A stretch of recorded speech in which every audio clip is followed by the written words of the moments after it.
तेग बहादुर सिमरिए कर नाउ नित आवे ताए।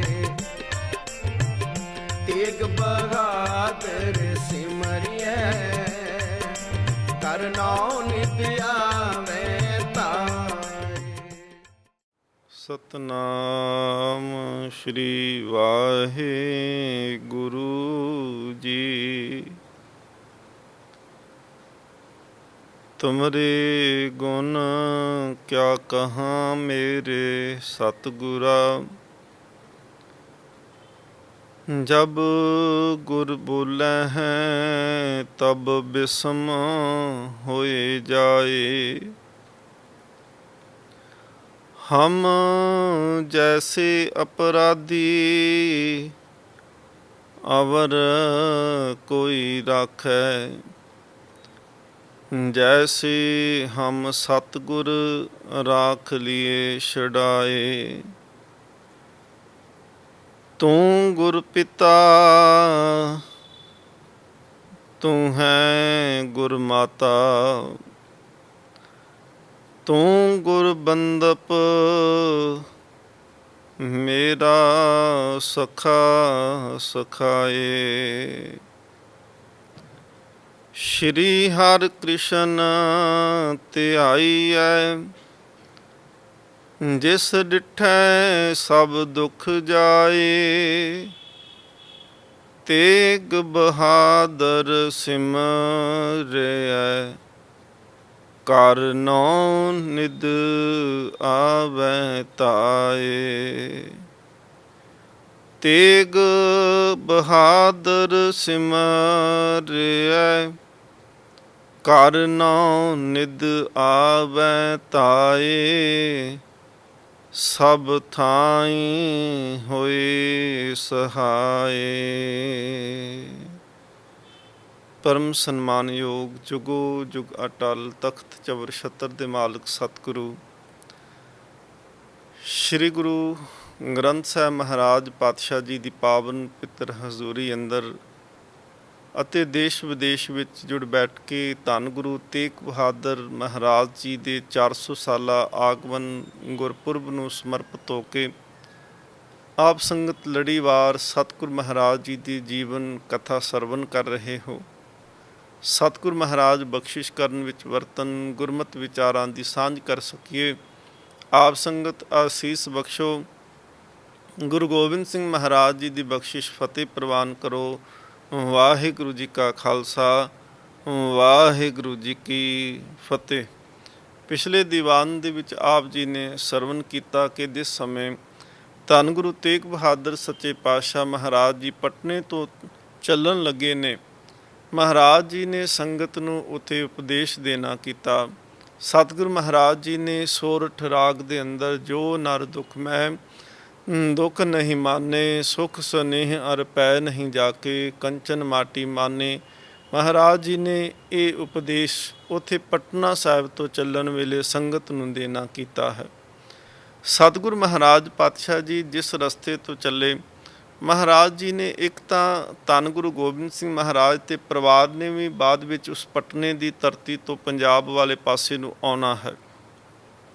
ਅਤੇ ਮਹਾਰਾਜ ਪਾਤਸ਼ਾਹ ਜੀ ਇੱਕ ਰਸਤੇ ਦਾ ਆਪ ਨਿਰੀਖਣ ਕਰਨਾ ਸੀ। ਦੂਸਰਾ ਸਤਿਗੁਰ ਮਹਾਰਾਜ ਪਾਤਸ਼ਾਹ ਜੀ ਲੰਮੇ ਸਮੇਂ ਤੋਂ ਇਸ ਇਲਾਕਿਆਂ ਤੋਂ ਦੂਰ ਰਹਿਣ ਕਰਕੇ ਮਹਾਰਾਜ ਜੀ ਦਾ ਮਨ ਸੀ ਕਿ ਇਹਨਾਂ ਇਲਾਕਿਆਂ ਦੇ ਵਿੱਚ ਦੁਬਾਰਾ ਫਿਰ ਸੰਗਤ ਦੇ ਨਾਲ ਜਿਹੜਾ ਹੈ ਉਹ ਤਾਲਮੇਲ ਬਣਿਆ ਰਹੇ। ਅਤੇ ਸਤਿਗੁਰ ਮਹਾਰਾਜ ਜੀ ਇਸ ਤਰੀਕੇ ਨਾਲ ਸਭ ਤੋਂ ਪਹਿਲਾਂ ਮਹਾਰਾਜ ਜੀ ਬਨਾਰਸ ਦੀ ਧਰਤੀ 'ਤੇ ਜਾਂਦੇ ਨੇ।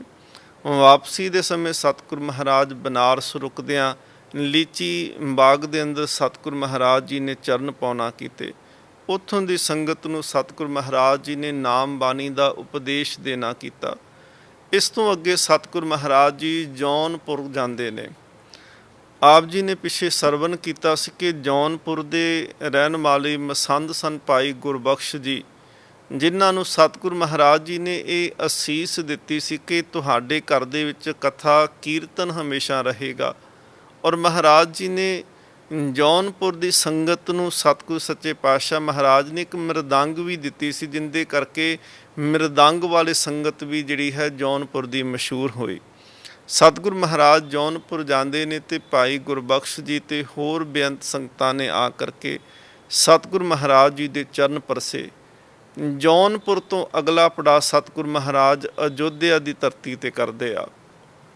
ਅਯੋਧਿਆ ਦੀ ਧਰਤੀ ਦੇ ਸਤਿਗੁਰ ਮਹਾਰਾਜ ਜੀ ਨੇ ਜਿਸ ਜਗ੍ਹਾ ਤੇ ਸਰਜੂ ਨਦੀ ਦਾ ਉਹ ਕੰਢਾ ਹੈ, ਜਿੱਥੇ ਸਤਿਗੁਰ ਮਹਾਰਾਜ ਜੀ ਨੇ ਪੜਾਅ ਕਰਨਾ ਕੀਤਾ ਔਰ ਸਤਿਗੁਰ ਮਹਾਰਾਜ ਨੇ ਜਿੱਥੇ ਚਰਨ ਪਾਏ ਉਸ ਅਸਥਾਨ ਦੇ ਉੱਤੇ ਗੁਰਦੁਆਰਾ ਬ੍ਰਹਮ ਕੁੰਡ ਜਿਹੜਾ ਹੈ ਉਹ ਅੱਜ ਸੁਭਾਏਮਾਨ ਹੈ। ਸਤਿਗੁਰ ਮਹਾਰਾਜ ਜੀ ਇਹਨਾਂ ਇਲਾਕਿਆਂ ਤੋਂ ਹੁੰਦਿਆਂ ਸੱਚੇ ਪਾਤਸ਼ਾਹ ਮਹਾਰਾਜ ਫਿਰ ਲਖਨਊ ਵਿਖੇ ਜਾਂਦੇ ਨੇ।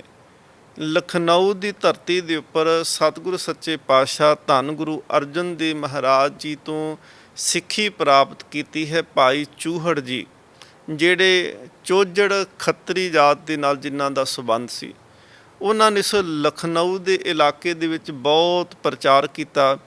ਭਾਈ ਗੁਰਦਾਸ ਸਾਹਿਬ ਜੀ ਆਪਣੀ ਵਾਰਾਂ ਦੇ ਅੰਦਰ ਜਦੋਂ ਭਗਤ ਮਾਲਾ ਉਹ ਲਿਖਦੇ ਨੇ, ਭਗਤਾਂ ਦੀ ਨਾਮਾਵਲੀ ਲਿਖਦੇ ਨੇ, ਉਸ ਵੇਲੇ ਇੱਕ ਪੰਕਤੀ ਜਿਹੜੀ ਹੈ ਉਹਨਾਂ ਨੇ ਭਾਈ ਚੂਹੜ ਦੇ ਪ੍ਰਥਾਏ ਲਿਖੀ, ਚੂਹੜ ਚੌਜੜ ਲਖਨਊ ਗੁਰਮੁਖ ਅੰਦਿਨ ਨਾਮ ਵਖਾਨੀ। ਭਾਈ ਗੁਰਦਾਸ ਸਾਹਿਬ ਜੀ ਕਹਿੰਦੇ ਨੇ ਕਿ ਭਾਈ ਚੂਹੜ ਜਿਹੜੇ ਨੇ ਉਹ ਲਖਨਊ ਦੇ ਰਹਿਣ ਵਾਲੇ, ਲਖਨਊ ਦੇ ਇਲਾਕੇ ਦੇ ਵਿੱਚ ਪ੍ਰਚਾਰ ਕਰਨ ਵਾਲੇ ਗੁਰਸਿੱਖ ਨੇ ਤੇ ਜੀਵਨ ਉਹਨਾਂ ਨੇ ਲਿਖਿਆ ਗੁਰਮੁਖ ਅਨ ਦਿਨ ਨਾਮ ਵਖਾਨੀ। ਅਨ ਦਿਨ ਤੋਂ ਭਾਵ ਹੁੰਦਾ ਹੈ ਦਿਨ ਅਤੇ ਰਾਤ, ਕਿ ਭਾਈ ਚੂਹੜ ਦੇ ਜੀਵਨ ਦੇ ਵਿੱਚ ਕੋਈ ਵੀ ਐਸਾ ਸਮਾਂ ਨਹੀਂ ਕਿ ਜਿਸ ਵੇਲੇ ਉਹਨਾਂ ਨੂੰ ਰੱਬ ਭੁੱਲਿਆ ਹੋਵੇ। ਉਹ ਦਿਨ ਰਾਤ ਪਰਮਾਤਮਾ ਦੀ ਬੰਦਗੀ ਦੇ ਵਿੱਚ ਜੁੜੇ ਰਹਿੰਦੇ ਨੇ। ਭਾਈ ਚੂਹੜ ਜੀ ਪ੍ਰਚਾਰ ਕਰਦਿਆਂ ਹੋਇਆਂ ਉਹਨਾਂ ਨੇ ਬੜੇ ਸੁਚੱਜੇ ਢੰਗ ਦੇ ਨਾਲ, ਸੋਹਣੇ ਤਰੀਕੇ ਦੇ ਨਾਲ ਉਦਾਹਰਨਾਂ ਦੇ ਕਰਕੇ ਉਹਨਾਂ ਨੇ ਸਿੱਖੀ ਦਾ ਪ੍ਰਚਾਰ ਕਰਨਾ। ਇੱਕ ਉਹਨਾਂ ਦੇ ਜੀਵਨ ਦੇ ਵਿੱਚੋਂ ਉਦਾਹਰਨ ਮਿਲਦੀ ਹੈ। ਭਾਈ ਚੂਹੜ ਜੀ ਕਹਿੰਦੇ ਨੇ ਕਿ ਇੱਕ ਬਹੁਤ ਹੀ ਧਰਮੀ ਰਾਜਾ, ਘਰ ਵਾਲੀ ਵੀ ਉਹਦੀ ਬਹੁਤ ਧਰਮੀ, ਪਰ ਉਹਨਾਂ ਦੇ ਘਰ ਦੇ ਵਿੱਚ ਸੰਤਾਨ ਕੋਈ ਨਾ। ਰਾਣੀ ਨੇ ਕਈ ਵਾਰ ਰਾਜੇ ਨੂੰ ਕਹਿਣਾ ਕਿ ਤੁਸੀਂ ਦੂਸਰਾ ਵਿਆਹ ਕਰੋ, ਕਿਉਂਕਿ ਤੁਸੀਂ ਧਰਮੀ ਰਾਜੇ ਹੋ ਤੇ ਕੱਲ ਨੂੰ ਜੇ ਤੁਸੀਂ ਚੜ੍ਹਾਈ ਕਰ ਗਏ ਜਾਂ ਮੈਂ ਚੜ੍ਹਾਈ ਕਰ ਗਈ, ਰਾਜ ਭਾਗ ਅੱਗੇ ਕੌਣ ਸੰਭਾਲੇਗਾ? ਤੇ ਪ੍ਰਜਾ ਜਿਹੜੀ ਹੈ ਉਹ ਸਾਡੇ ਬੱਚਿਆਂ ਦੇ ਸਮਾਨ ਹੈ। ਇਸ ਕਰਕੇ ਪ੍ਰਜਾ ਦੇ ਸੁੱਖ ਦੇ ਵਾਸਤੇ ਆਪ ਜੀ ਦੂਸਰੀ ਸ਼ਾਦੀ ਕਰੋ ਤਾਂ ਕਿ ਘਰ 'ਚ ਸੰਤਾਨ ਹੋ ਸਕੇ ਤੇ ਰਾਜ ਭਾਗ ਜਿਹੜਾ ਹੈ ਉਹ ਅੱਗੇ ਵੀ ਸਾਡਾ ਚੱਲਦਾ ਰਹੇ। ਰਾਜਾ ਵੀ ਧਰਮੀ ਸੀ ਤੇ ਰਾਣੀ ਦੇ ਨਾਲ ਉਹਦਾ ਬਹੁਤ ਜ਼ਿਆਦਾ ਪ੍ਰੇਮ ਸਨੇਹ ਸੀ, ਪਰ ਉਹਨੇ ਹਰ ਵਾਰੀ ਇਸ ਗੱਲ ਨੂੰ ਟਾਲ ਜਾਣਾ ਕਿ ਨਹੀਂ, ਇਸ ਤਰ੍ਹਾਂ ਨਹੀਂ ਹੋ ਸਕਦਾ ਕਿ ਤੇਰੇ ਹੁੰਦਿਆਂ ਮੈਂ ਦੂਸਰੀ ਸ਼ਾਦੀ ਕਿਵੇਂ ਕਰ ਸਕਦਾ। ਇੱਕ ਦਿਨ ਉਸ ਰਾਣੀ ਨੇ ਬਿਲਕੁਲ ਜਿਵੇਂ ਕਸਮ ਦੇ ਕਰਕੇ ਰਾਜੇ ਨੂੰ ਆਖਿਆ ਸੀ ਕਿ ਨਹੀਂ, ਜੇਕਰ ਤੁਸੀਂ ਮੈਨੂੰ ਸੱਚਮੁੱਚ ਪਿਆਰ ਕਰਦੇ ਹੋ ਤੇ ਮੇਰੀ ਗੱਲ ਨੂੰ ਵੀ ਮੰਨੋ। ਰਾਣੀ ਦੇ ਕਹਿਣ ਤੇ ਫਿਰ ਰਾਜੇ ਨੇ ਦੂਸਰੀ ਸ਼ਾਦੀ ਕੀਤੀ। ਜਿਸ ਦੇ ਨਾਲ ਸ਼ਾਦੀ ਕੀਤੀ ਉਹਦਾ ਜੀਵਨ ਇਵੇਂ ਦਾ ਸੀ ਕਿ ਉਹਦੇ ਜੀਵਨ ਦੇ ਵਿੱਚ ਲਾਲਚ ਭਰਿਆ ਹੋਇਆ ਸੀ। ਉਸ ਲਾਲਚ ਬਿਰਤੀ ਵਾਲੀ ਜਿਹੜੀ ਇਸਤਰੀ ਸੀ, ਉਹਨੇ ਆਉਂਦਿਆਂ ਹੀ ਇਹ ਹੁਕਮ ਕਰ ਦਿੱਤਾ ਕਿ ਜੇਕਰ ਤੁਸੀਂ ਮੇਰੇ ਨਾਲ ਸ਼ਾਦੀ ਕੀਤੀ ਹੈ ਤੇ ਦੂਸਰੀ ਜਿਹੜੀ ਵੱਡੀ ਰਾਣੀ ਹੈ ਉਹਨੂੰ ਤੁਸੀਂ ਨਹੀਂ ਮਿਲੋਗੇ। ਵੱਡੀ ਰਾਣੀ ਨੇ ਇਹ ਸ਼ਰਤ ਵੀ ਪ੍ਰਵਾਨ ਕਰ ਲਈ ਕਿ ਮੈਂ ਹੀ ਨਹੀਂ ਮਿਲਾਂਗੀ ਰਾਜੇ ਨੂੰ। ਫਿਰ ਹੌਲੀ ਹੌਲੀ ਉਸ ਰਾਣੀ ਨੇ ਜਿਹੜਾ ਸੀ, ਨਵੀਂ ਵਿਆਹੀ ਰਾਣੀ ਨੇ ਇਹ ਕਹਿ ਦਿੱਤਾ ਕਿ ਜਿੰਨੀ ਦੇਰ ਤੱਕ ਇਹ ਵੱਡੀ ਰਾਣੀ ਮਹਿਲਾਂ ਦੇ ਵਿੱਚ ਰਹਿੰਦੀ ਹੈ ਮੈਨੂੰ ਸੁੱਖ ਨਹੀਂ ਮਿਲਣਾ, ਤੁਸੀਂ ਕਿਵੇਂ ਨਾ ਕਿਵੇਂ ਇਸ ਰਾਣੀ ਨੂੰ ਮਹਿਲਾਂ ਤੋਂ ਦੂਰ ਭੇਜ ਦਿਓ। ਉਸ ਰਾਣੀ ਦੇ ਵਾਸਤੇ ਵੱਡੀ ਰਾਣੀ ਜਿਹੜੀ ਧਰਮ ਦੇ ਵਿੱਚ ਪਰਪੱਕ ਸੀ, ਪਤੀ ਪ੍ਰੇਮ ਦੇ ਵਿੱਚ ਪਰਪੱਕ ਸੀ, ਉਹਨੂੰ ਮਹਿਲਾਂ ਤੋਂ ਬਾਹਰ ਇੱਕ ਛੋਟਾ ਜਿਹਾ ਕਮਰਾ, ਇੱਕ ਨਿਵਾਸ ਬਣਾ ਦਿੱਤਾ ਗਿਆ, ਉੱਥੇ ਰਹਿਣ ਨੂੰ ਭੇਜ ਦਿੱਤਾ ਗਿਆ। ਉਹ ਰਾਣੀ ਹੱਸਦਿਆਂ ਹੋਇਆਂ ਉੱਥੇ ਚਲੇ ਗਈ, ਪਰ ਇੱਕ ਸ਼ਰਤ ਉਹਨੇ ਨਾਲ ਰੱਖੀ, ਕਹਿੰਦੀ ਮੈਂ ਮਹਿਲ ਤਾਂ ਛੱਡਾਂਗੀ ਪਰ ਇੱਕ ਸ਼ਰਤ 'ਤੇ ਛੱਡ ਸਕਦੀ ਹਾਂ। ਸ਼ਰਤ ਕੀ ਰੱਖੀ ਕਿ ਰਾਜੇ ਦੇ ਜਿਹੜੇ ਬਸਤਰ ਨੇ ਉਹ ਮੈਂ ਆਪਣੇ ਹੱਥੀਂ ਅੱਗੇ ਵੀ ਧੋਂਦੀ ਸੀ, ਇਹ ਜਿਹੜੀ ਸੇਵਾ ਹੈ ਹੁਣ ਵੀ ਮੈਂ ਕਰਨਾ ਚਾਹੁੰਦੀ ਹਾਂ। ਮਹਿਲਾਂ ਤੋਂ ਮੈਂ ਦੂਰ ਰਹਿ ਸਕਦੀ, ਪਰ ਇਹ ਬਸਤਰ ਧੋਣ ਦੀ ਜਿਹੜੀ ਸੇਵਾ ਹੈ ਇਹਨੂੰ ਮੈਂ ਨਹੀਂ ਛੱਡ ਸਕਦੀ। ਛੋਟੀ ਰਾਣੀ ਨੇ ਮਨ ਦੇ ਵਿੱਚ ਸੋਚਿਆ ਕਿ ਚਲੋ ਕੱਪੜੇ ਹੀ ਤਾਂ ਧੋਣੇ ਆ ਤੇ ਇਹਦੇ ਵਿੱਚ ਕੀ ਹੋਣ ਲੱਗਾ। ਉਹਨੇ ਕੱਪੜੇ ਭੇਜ ਦਿਆ ਕਰਨੇ, ਉਹਨੇ ਧੋ ਬਣਾ ਕੇ ਉਹਨਾਂ ਨੂੰ ਜਦੋਂ ਸੁੱਕਣ ਵਾਸਤੇ ਪਾਉਣਾ, ਕੋਲ ਖੜੀ ਹੋ ਕਰਕੇ ਉਹਨੇ ਉਹ ਕੱਪੜੇ ਸੁਕਾਉਣੇ, ਵਾਪਸ ਉਹ ਚੰਗੀ ਤਰ੍ਹਾਂ ਸਵਾਰ ਕਰਕੇ ਉਹ ਰਾਜੇ ਦੇ ਮਹਿਲਾਂ ਦੇ ਵਿੱਚ ਭੇਜਦੇ ਨੇ। ਕਾਫੀ ਸਮਾਂ ਜਿਹੜਾ ਸੀ ਇਸੇ ਤਰ੍ਹਾਂ ਬਤੀਤ ਹੋਇਆ।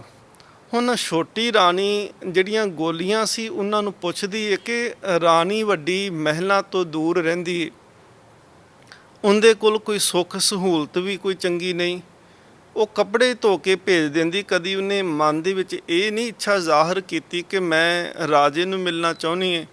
ਉਹਨਾਂ ਗੋਲੀਆਂ ਦਾਸੀਆਂ ਨੇ ਕਹਿਣਾ ਨਹੀਂ, ਅਸਲ ਦੇ ਵਿੱਚ ਉਹ ਤਾਂ ਉੱਥੇ ਜਾ ਕੇ ਵੀ ਬਹੁਤ ਜ਼ਿਆਦਾ ਖੁਸ਼ ਹੈ। ਉਹਨੇ ਪੁੱਛਿਆ ਉਹਦੀ ਖੁਸ਼ੀ ਦਾ ਕਾਰਨ ਕੀ। ਹੁਣ ਜਿਨ੍ਹਾਂ ਦੀ ਜੈਸੀ ਮੱਤ ਹੋਵੇ ਨਾ, ਉਹ ਉਨੀ ਕੀ ਗੱਲ ਦੱਸ ਸਕਦੇ ਆ। ਉਹਨਾਂ ਗੋਲੀਆਂ ਨੇ ਛੋਟੀ ਰਾਣੀ ਨੂੰ ਕਹਿਣ ਲੱਗੇ, ਕਹਿੰਦੇ ਜੀ ਅਸਲ ਦੇ ਵਿੱਚ ਨਾ ਉਹਦੀ ਮਾਂ ਨੇ ਉਹਨੂੰ ਇੱਕ ਹਾਰ ਦਿੱਤਾ ਸੀ, 9 ਲੱਖਾ ਹਾਰ ਏ, ਤੇ ਉਸ 9 ਲੱਖੇ ਹਾਰ ਦੇ ਕਰਕੇ ਉਹਦੇ ਚਿਹਰੇ ਤੇ ਖੁਸ਼ੀ ਬੜੀ ਰਹਿੰਦੀ, ਕਿਉਂਕਿ ਉਹ ਹਾਰ ਬਹੁਤ ਕੀਮਤੀ, ਉਹ ਆਪਣੇ ਆਪ ਨੂੰ ਅਜੇ ਵੀ ਅਮੀਰ ਸਮਝਦੀ ਏ। ਉਹਨਾਂ ਨੇ ਜਦੋਂ ਇਹ ਗੱਲ ਗੋਲੀਆਂ ਨੇ ਦੱਸਣਾ ਕੀਤੀ ਤੇ ਛੋਟੀ ਰਾਣੀ ਦੇ ਮਨ ਦੇ ਵਿੱਚ ਇਹ ਖਿਆਲ ਪੈਦਾ ਹੋਇਆ ਕਿ ਕਿਸੇ ਨਾ ਕਿਸੇ ਤਰੀਕੇ ਨਾਲ ਉਹ ਹਾਰ ਜਿਹੜਾ ਹੈ ਮੈਂ ਪ੍ਰਾਪਤ ਕਰਨਾ ਹੈ, ਕਿਉਂਕਿ ਉਹਦੇ ਕੋਲ ਖੁਸ਼ੀ ਨਹੀਂ ਰਹਿਣੀ ਚਾਹੀਦੀ। ਉਹਨੇ ਇੱਕ ਗੋਲੀ ਦਾਸੀ ਨੂੰ ਭੇਜਣਾ ਕੀਤਾ, ਕਹਿੰਦੇ ਜਾ ਪੁੱਛ ਜਾ ਕੇ ਕਿ ਉਸ 9 ਲੱਖੇ ਹਾਰ ਨੂੰ ਉਹ ਵੇਚਣਾ ਚਾਹੁੰਦੀ ਹੈ, ਮੁੱਲ ਪਾਉਣਾ ਚਾਹੁੰਦੀ ਹੈ। ਮੈਂ ਹਰ ਮੁੱਲ ਦੇ ਕੇ ਉਹ 9 ਲੱਖਾ ਹਾਰ ਖਰੀਦਣ ਨੂੰ ਤਿਆਰ ਹਾਂ। ਦਾਸੀ ਨੇ ਜਾ ਕਰਕੇ ਜਦੋਂ ਉਸ ਵੱਡੀ ਰਾਣੀ ਜਿਹੜੀ ਬਹੁਤ ਹੀ ਧਰਮੀ ਰਾਣੀ ਹੈ ਉਹਨੂੰ ਜਾ ਕੇ ਕਹਿਣਾ ਕੀਤਾ, ਕਹਿੰਦੇ ਹਾਰ ਛੋਟੀ ਰਾਣੀ ਖਰੀਦਣਾ ਚਾਹੁੰਦੀ, ਕੀ ਤੁਸੀਂ ਇਹਨੂੰ ਵੇਚੋਗੇ? ਵੱਡੀ ਰਾਣੀ ਨੇ ਕਿਹਾ ਹਾਂ। ਇੱਕਦਮ ਉਹਨਾਂ ਨੇ ਕਹਿ ਦਿੱਤਾ ਹਾਂ ਬਿਲਕੁਲ ਮੈਂ ਵੇਚਣ ਨੂੰ ਤਿਆਰ ਹਾਂ। ਕੀ ਉਹ ਮੁੱਲ ਦੇਣ ਨੂੰ ਤਿਆਰ ਹੈ? ਕਹਿੰਦੇ ਹਾਂ ਉਹ ਹਰ ਮੁੱਲ ਦੇਣ ਨੂੰ ਤਿਆਰ ਹੈ। ਵੱਡੀ ਰਾਣੀ ਨੇ ਇੱਕ ਗੱਲ ਸ਼ਰਤ ਰੱਖ ਦਿੱਤੀ, ਕਹਿਣ ਲੱਗੀ ਇਹ 9 ਲੱਖਾ ਹਾਰ ਮੈਂ ਦਿੱਤਾ, ਪਰ ਇਸ 9 ਲੱਖੇ ਹਾਰ ਦੇ ਬਦਲੇ ਇੱਕ ਵਾਰ ਮੈਂ ਰਾਜੇ ਦੇ ਆਪਣੇ ਪਤੀ ਦੇ ਦਰਸ਼ਨ ਕਰਨਾ ਚਾਹੁੰਦੀ ਹਾਂ। ਉਹਨਾਂ ਜਾ ਕੇ ਛੋਟੀ ਰਾਣੀ ਨੂੰ ਦੱਸਿਆ, ਉਹ ਕਹਿੰਦੀ ਇਹ ਤਾਂ ਸੌਦਾ ਹੀ ਬੜਾ ਸਸਤਾ ਕਿ ਇੱਕ 9 ਲੱਖਾ ਇੱਕ ਪਾਸੇ ਹਾਰ ਤੇ ਇੱਕ ਪਾਸੇ ਸਿਰਫ ਪਤੀ ਦੇ ਦਰਸ਼ਨ। ਉਹਨੇ ਕਿਹਾ ਹਾਂ ਬਿਲਕੁਲ ਕਰ ਸਕਦੀ। ਉਹਨੇ 9 ਲੱਖਾ ਹਾਰ ਭੇਜ ਦਿੱਤਾ। ਉਧਰ ਰਾਜੇ ਨੂੰ ਦੱਸਿਆ ਕਿ ਵੱਡੀ ਰਾਣੀ ਤੁਹਾਡੇ ਦਰਸ਼ਨ ਕਰਨ ਵਾਸਤੇ ਆ ਰਹੀ ਹੈ। ਵੱਡੀ ਰਾਣੀ ਜਦੋਂ ਗਈ ਉਹਦੀਆਂ ਅੱਖਾਂ ਸੇਜਲ ਹੋ ਚੁੱਕੀਆਂ ਸੀ। ਲੰਮੇ ਸਮੇਂ ਤੋਂ ਬਾਅਦ ਵਿੱਚ ਉਹਨੇ ਪਤੀ ਨੂੰ ਦੇਖਿਆ, ਚਰਨਾਂ ਦੇ ਉੱਤੇ ਨਮਸਕਾਰ ਕੀਤੀ, ਹੱਥ ਜੋੜ ਕੇ ਕਹਿੰਦੀ ਤੁਹਾਡਾ ਲੱਖ ਲੱਖ ਸ਼ੁਕਰ ਹੈ ਕਿ ਤੁਹਾਡੇ ਦਰਸ਼ਨ ਹੋਏ। ਰਾਜੇ ਨੇ ਸੁਭਾਵਿਕ ਹੀ ਕਹਿ ਦਿੱਤਾ ਕਿ ਸ਼ੁਕਰ ਮੇਰਾ ਨਾ ਕਰ, ਸ਼ੁਕਰ ਛੋਟੀ ਰਾਣੀ ਦਾ ਕਰ ਜਿਨੇ ਤੈਨੂੰ ਮੇਰੇ ਨਾਲ ਮਿਲਣ ਦੀ ਆਗਿਆ ਦੇ ਦਿੱਤੀ ਹੈ। ਇੱਕਦਮ ਉਹ ਜਿਹੜੇ ਅਥਰੂ ਸੀ ਰੁਕ ਗਏ ਵੱਡੀ ਰਾਣੀ ਦੇ। ਉਹ ਵਿਰਾਗ ਦੇ ਨਾਲ ਭਰਿਆ ਹੋਇਆ ਗਲਾ ਜਿਹੜਾ ਸੀ ਇੱਕਦਮ ਸੁੱਕਿਆ ਤੇ ਜੋਸ਼ ਵਿੱਚ ਆ ਕਰਕੇ ਵੱਡੀ ਰਾਣੀ ਕਹਿੰਦੀ ਤੇਰਾ ਸ਼ੁਕਰ ਮੈਂ ਲੱਖਾਂ ਵਾਰੀ ਕਰ ਸਕਦੀ ਹਾਂ, ਕਿਉਂਕਿ ਤੂੰ ਮੇਰਾ ਪਤੀ ਹੈ। ਮੈਂ ਉਹਦਾ ਸ਼ੁਕਰ ਇੱਕ ਵਾਰ ਨਹੀਂ ਕਰਾਂਗੀ ਕਿ ਜਿਸ ਨੇ ਆਪਣੇ ਪਤੀ ਦੇ ਦਰਸ਼ਨ ਇੱਕ 9 ਲੱਖੇ ਹਾਰ ਦੇ ਬਦਲੇ ਮੈਨੂੰ ਵੇਚ ਦਿੱਤੇ ਹੋਣ। ਰਾਜੇ ਨੇ ਪੁੱਛਿਆ, ਉਹਨੇ ਸਾਰੀ ਗੱਲ ਦੱਸੀ। ਰਾਜੇ ਨੇ ਬਾਹੋਂ ਫੜ ਕੇ ਉਸ ਛੋਟੀ ਰਾਣੀ ਨੂੰ ਮਹਿਲਾਂ ਤੋਂ ਬਾਹਰ ਕੱਢ ਦਿੱਤਾ ਤੇ ਛੋਟੀ ਰਾਣੀ ਨਾਲੇ ਤਾਂ ਮਹਿਲਾਂ ਤੋਂ ਬਾਹਰ ਨਿਕਲੀ, ਹੱਥ ਵਿੱਚ 9 ਲੱਖਾ ਹਾਰ ਫੜਿਆ, ਉਸ ਹਾਰ ਦੇ ਮਣਕੇ ਤੋੜ ਕੇ ਸੁੱਟਦੀ ਜਾਂਦੀ ਏ ਤੇ ਨਾਲੇ ਕਹਿੰਦੀ ਮੈਂ ਅੱਗ ਲਾਵਾਂ ਐਸੇ ਹਾਰ ਨੂੰ ਜਿਹਨੇ ਮੇਰੇ ਜੀਵਨ ਨੂੰ ਹਰਾ ਦਿੱਤਾ। ਭਾਈ ਚੂਹੜ ਉੱਥੇ ਕਹਿੰਦੇ ਨੇ ਕਿ ਸੱਚਮੁੱਚ ਕਿਤੇ ਐਵੇਂ ਤਾਂ ਨਹੀਂ ਹੁੰਦਾ ਕਿ ਅਸੀਂ ਆਪਣੇ ਜੀਵਨ ਨੂੰ ਧਨ ਦੌਲਤ ਕਰਕੇ ਹੀ ਹਾਰ ਜਾਂਦੇ ਹਾਂ। ਅਸਲ ਪਰਮਾਤਮਾ ਜਿਹੜਾ ਪਤੀ ਹੈ ਸਾਡਾ, ਉਹਦੇ ਦਰਸ਼ਨਾਂ ਤੋਂ ਅਸੀਂ ਵਾਂਝੇ ਰਹਿ ਜਾਂਦੇ ਹਾਂ। ਸਤਿਗੁਰ ਸੱਚੇ ਪਾਤਸ਼ਾਹ ਮਹਾਰਾਜ ਧੰਨ ਗੁਰੂ ਤੇਗ ਬਹਾਦਰ ਫਿਰ ਲਖਨਊ ਜਦੋਂ ਜਾਂਦੇ ਨੇ ਤੇ ਭਾਈ ਚੂਹੜ ਜੀ ਦਾ ਮਿਲਾਪ ਹੁੰਦਾ ਹੈ। ਭਾਈ ਚੂਹੜ ਜੀ ਨੇ ਸਤਿਗੁਰ ਮਹਾਰਾਜ ਜੀ ਦੀ ਰੱਜ ਕੇ ਸੇਵਾ ਕੀਤੀ, ਕਿਉਂਕਿ ਮਨ ਦੇ ਵਿੱਚ ਦਰਸ਼ਨਾਂ ਦੀ ਜਿੰਦੇ ਤਾਂਘ ਹੋਵੇ ਉਹੀ ਜਾਣ ਸਕਦਾ ਹੈ ਕਿ ਦਰਸ਼ਨਾਂ ਦਾ ਅਸਲ ਦੇ ਵਿੱਚ ਮੁੱਲ ਕੀ ਹੈ। ਸਤਿਗੁਰ ਸੱਚੇ ਪਾਤਸ਼ਾਹ ਮਹਾਰਾਜ ਫਿਰ ਇੱਥੋਂ ਲਖਨਊ ਤੋਂ ਅੱਗੇ ਸ਼ਾਹਜਹਾਨਪੁਰ ਜਾਂਦੇ ਆ। ਧੰਨ ਗੁਰੂ ਤੇਗ ਬਹਾਦਰ ਮਹਾਰਾਜ ਜਦੋਂ ਸ਼ਾਹਜਹਾਨਪੁਰ ਜਾਂਦੇ ਨੇ ਤੇ ਇੱਥੇ ਇੱਕ ਸਿੱਖ ਹੈ ਜਿਹਨੂੰ ਜੱਟੂ ਤਪਾ ਕਰਕੇ ਜਿੰਦਾ ਨਾਮ ਇਤਿਹਾਸ ਨੇ ਲਿਖਿਆ। ਇਹ ਜੱਟੂ ਤਪਾ ਜਿਹੜਾ ਸੀ ਧੰਨ ਗੁਰੂ ਅਰਜਨ ਦੇਵ ਸੱਚੇ ਪਾਤਸ਼ਾਹ ਮਹਾਰਾਜ ਜੀ ਦੀ ਸੰਗਤ ਵਿੱਚ ਆਇਆ। ਇਹਦੇ ਮਨ ਦੇ ਵਿੱਚ ਬਹੁਤ ਤਪ ਦਾ ਭੂਤ ਸਵਾਰ ਸੀ ਕਿ ਮੈਂ ਬਹੁਤ ਤਪ ਕਰਦਾ ਹਾਂ। ਤੇ ਸਤਿਗੁਰੂ ਸੱਚੇ ਪਾਤਸ਼ਾਹ ਮਹਾਰਾਜ ਜੀ ਦੇ ਜਿਸ ਦਿਨ ਦਰਸ਼ਨ ਕੀਤੇ ਉਸ ਦਿਨ ਫਿਰ ਧੂਣੇ ਜਿਹੜੇ ਬਾਹਰ ਬਲਦੇ ਸੀ ਉਹ ਵੀ ਬੁਝ ਗਏ ਤੇ ਜਿਹੜੀ ਅੰਦਰ ਈਰਖਾ ਦੀ ਧੂਣੀਆਂ ਲਾ ਕੇ ਬੈਠਾ ਸੀ, ਉੱਚੀ ਜਾਤ ਦਾ ਤਪ ਦਾ ਹੰਕਾਰ ਕਰਕੇ ਬੈਠਾ ਸੀ, ਉਹ ਹੰਕਾਰ ਦੇ ਧੂਣੇ ਵੀ ਅੰਦਰੋਂ ਵੀ ਬੁਝੇ। ਧੰਨ ਗੁਰੂ ਅਰਜਨ ਦੇਵ ਸੱਚੇ ਪਾਤਸ਼ਾਹ ਮਹਾਰਾਜ ਜੀ ਦੇ ਚਰਨਾਂ ਵਿੱਚ ਨਮਸਕਾਰ ਕਰ ਦਿੱਤੀ। ਸਤਿਗੁਰੂ ਮਹਾਰਾਜ ਜੀ ਨੇ ਫਿਰ ਇਹਨਾਂ ਨੂੰ ਪ੍ਰਚਾਰ ਦੇ ਵਾਸਤੇ ਭੇਜਿਆ। ਸਹਾਰਨਪੁਰ ਦੇ ਇਲਾਕੇ, ਸ਼ਾਹਜਹਾਨਪੁਰ ਦੇ ਇਲਾਕੇ ਦੇ ਵਿੱਚ ਇਹਨਾਂ ਨੇ ਫਿਰ ਜਾ ਕੇ ਪ੍ਰਚਾਰ ਕਰਨਾ ਕੀਤਾ। ਭਾਈ ਗੁਰਦਾਸ ਸਾਹਿਬ ਜੀ ਇਹਨਾਂ ਦਾ ਨਾਮ ਹੀ ਭਗਤਾਂ ਦੀ ਸੂਚੀ ਦੇ ਵਿੱਚ ਲਿਖਦੇ ਨੇ। ਕਹਿੰਦੇ ਨੇ ਜਟੂ ਤਪਾਸੋ ਜੌਨਪੁਰ ਗੁਰਮਤਿ ਨਿਹਚਲ ਸੇਵ ਕਮਾਈ। ਨਿਹਚਲ ਇੱਕ ਰਸ ਲਗਾਤਾਰ ਉਹਨਾਂ ਨੇ ਗੁਰਮਤਿ ਦੀ ਰਹਿਣੀ ਦੇ ਵਿੱਚ ਰਹਿ ਕਰਕੇ ਉਹਨਾਂ ਨੇ ਸੇਵਾ ਕਰਨਾ ਕੀਤੀ। ਇਸ ਤੋਂ ਅੱਗੇ ਸਤਿਗੁਰ ਸੱਚੇ ਪਾਤਸ਼ਾਹ ਮਹਾਰਾਜ ਬਰੇਲੀ ਜਾਂਦੇ ਨੇ।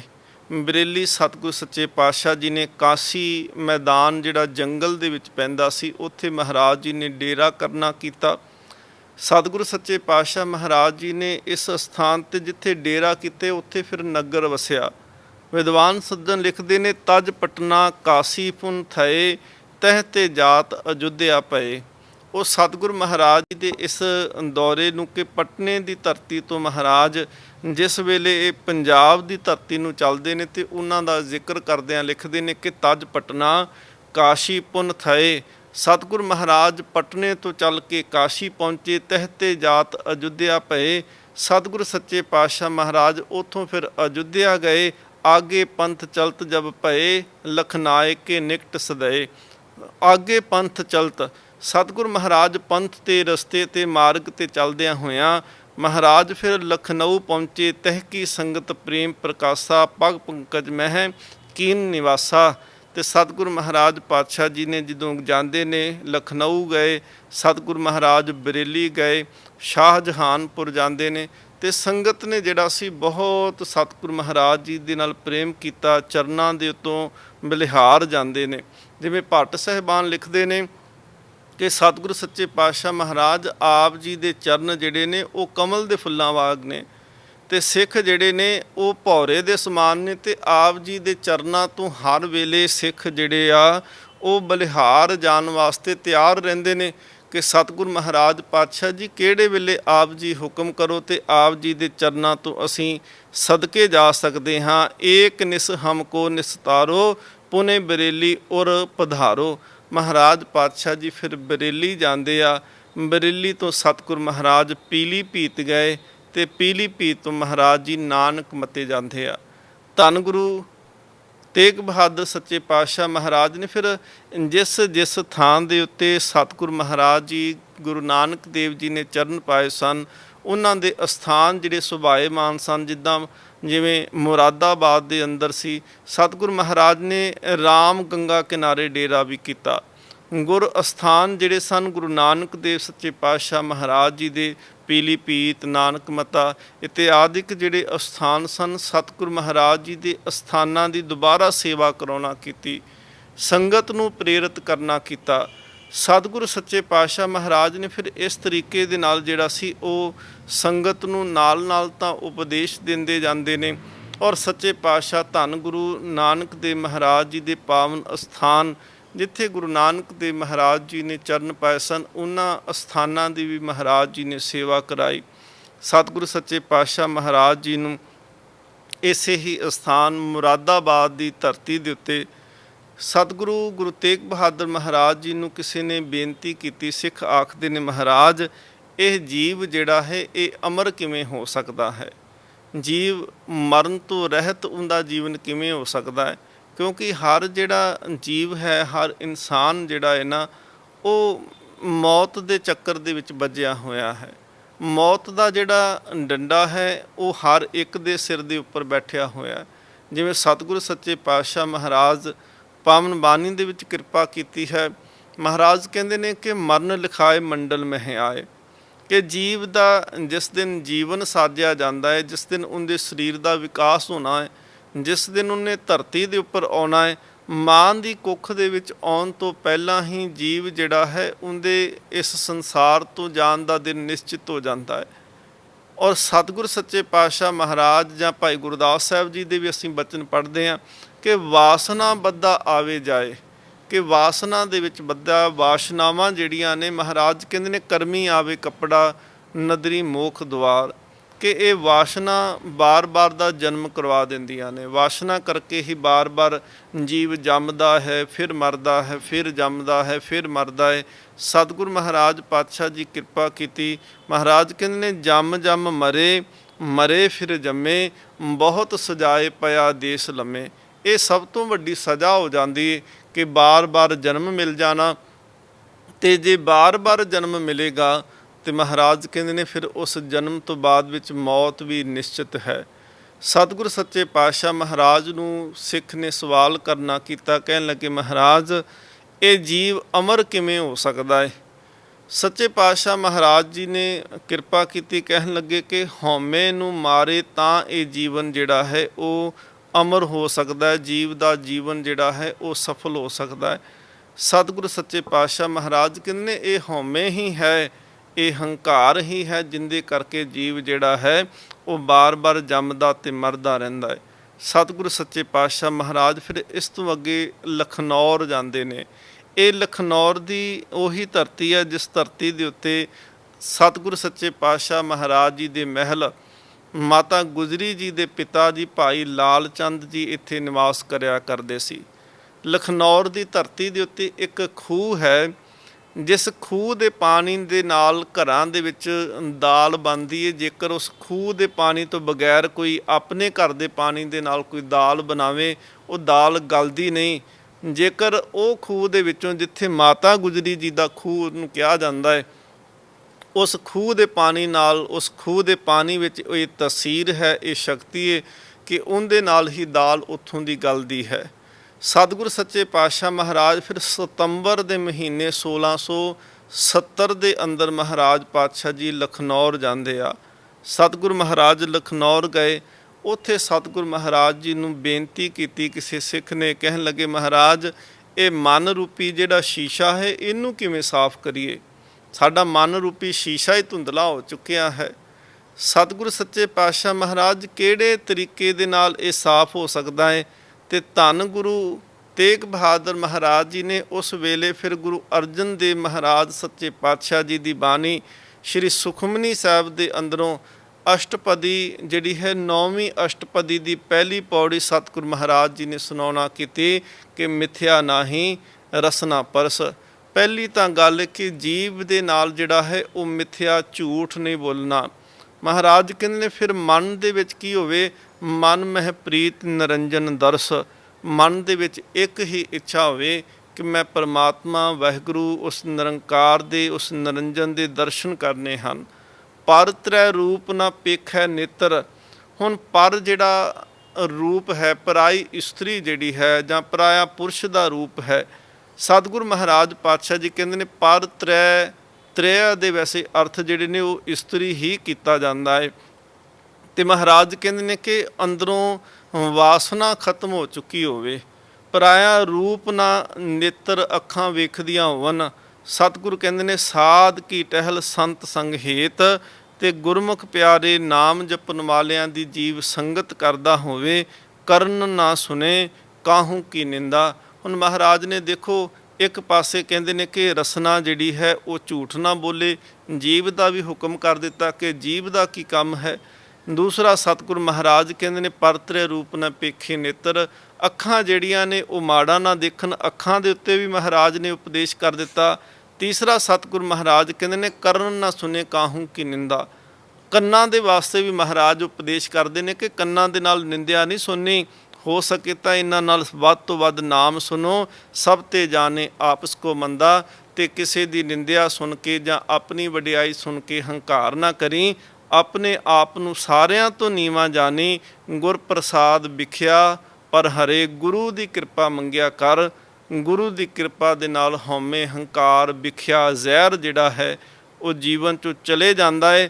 ਮਨ ਕੀ ਵਾਸਨਾ ਮਨ ਤੇ ਟਰੇ, ਤੇ ਮਨ ਜਿਹੜਾ ਵਾਸ਼ਨਾਵਾਂ ਦੇ ਨਾਲ ਭਰਿਆ ਹੋਇਆ ਹੈ ਇਹ ਮਨ ਸਾਫ਼ ਹੋ ਜਾਏਗਾ। ਇੰਦਰੀ ਜਿਤ ਪੰਚ ਦੋਖ ਤੇ ਰਹਿਤ। ਜਿੰਦਾ ਜੀਵਨ, ਜਿੰਦਾ ਮਨ, ਜਿੰਦੀ ਆਤਮਾ, ਜਿੰਦਾ ਅੰਦਰ ਜਿਹੜਾ ਹੈ ਉਹ ਪੰਜ ਦੋਖਾਂ ਤੋਂ ਕਾਮ ਕ੍ਰੋਧ ਲੋਭ ਮੋਹ ਹੰਕਾਰ ਤੋਂ ਰਹਿਤ ਹੋ ਜਾਂਦਾ ਹੈ। ਨਾਨਕ ਕੋਡ ਮਦੇ ਕੋ ਐਸਾ ਅਪਰਸ। ਸਤਿਗੁਰੂ ਸੱਚੇ ਪਾਤਸ਼ਾਹ ਮਹਾਰਾਜ ਕਹਿੰਦੇ ਨੇ ਕਰੋੜਾਂ ਦੇ ਵਿੱਚੋਂ ਐਸਾ ਗੁਰਮੁਖ ਹੁੰਦਾ ਹੈ ਜਿਹੜੇ ਆਪਣੇ ਜੀਵਨ ਨੂੰ ਪਵਿੱਤਰ ਕਰਕੇ ਉਸ ਪਰਮਾਤਮਾ ਦੇ ਵਿੱਚ ਲੀਨ ਕਰ ਲੈਂਦਾ ਹੈ। ਸਤਿਗੁਰ ਮਹਾਰਾਜ ਜੀ ਬਖਸ਼ਿਸ਼ ਕਰਨ ਕਿ ਮਹਾਰਾਜ ਜੀ ਦਾ ਜੀਵਨ, ਉਹਨਾਂ ਦੀ ਜੀਵਨ ਯਾਤਰਾ ਲਖਨੌਰ ਤੱਕ ਆਪਾਂ ਸਰਵਣ ਕੀਤੀ ਹੈ। ਬਾਕੀ ਦਾ ਜੀਵਨ ਇਤਿਹਾਸ ਜਿਹੜਾ ਹੈ ਅੱਗੇ ਸਰਵਣ ਕਰਾਂਗੇ। ਅਰਦਾਸ ਕਰੀਏ, ਸਤਿਗੁਰ ਮਹਾਰਾਜ ਆਪ ਕਿਰਪਾ ਕਰੋ, ਜਗਤ ਜਲੰਦਾ ਰੱਖ ਲੈ, ਆਪਣੀ ਕਿਰਪਾ ਤਾਰ, ਜਿਤ ਦੁਆਰੇ ਉਬਰੇ, ਤਿੱਤੇ ਲਿਹੋ ਉਭਾਰ। ਗੁਰੂ ਕਿਰਪਾ ਕਰੇ, ਸਭਨਾਂ ਦੀ ਹਾਜ਼ਰੀ ਪ੍ਰਵਾਨ ਹੋਵੇ। ਵਾਹਿਗੁਰੂ ਜੀ ਕਾ ਖਾਲਸਾ, ਵਾਹਿਗੁਰੂ ਜੀ ਕੀ ਫਤਿਹ। ਤੇਗ ਬਹਾਦਰ ਸਿਮਰਿਐ, ਕਰਨੌ ਨਿਧ ਆਵੈ ਤਾਏ। ਤੇਗ ਬਹਾਦਰ